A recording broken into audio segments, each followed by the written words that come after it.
बाबा जास्त खरं बोलू नको.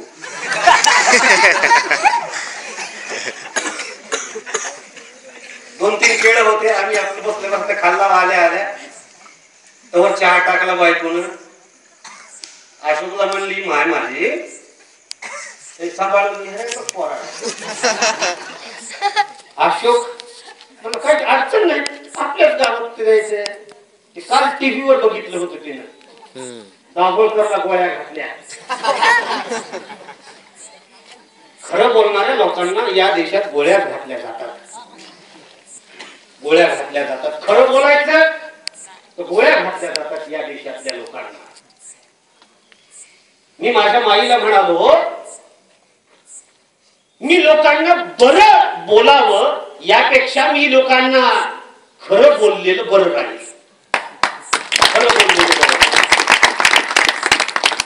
चार खोट्या गोष्टी सांगून, चार भूत थापा करणाऱ्या गोष्टी सांगून इथून जाण्यापेक्षा चार दोन खऱ्या गोष्टी बोललेल्या बऱ्या ना. माझी बाबासाहेब आंबेडकरांवर निष्ठा आहे, मी मांगाचा आहे. लोक म्हणते असं कसं, तसंच आहे.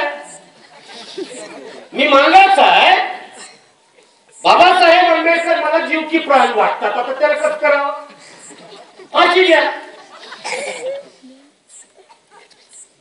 मांगड्यातल्या येड्या गबाड्या गोरगरीब माणसाला कळत नाही, त्याला कसं करू आता मी, मला फाशी द्या. महात्मा फुले मला जवळचा नातलग वाटतो.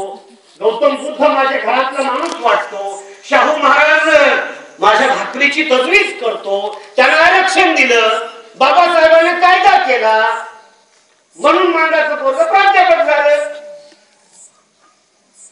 पाटलाच्या संस्थेत मांगाच्या पोराला प्राध्यापक कोणतं राहिले.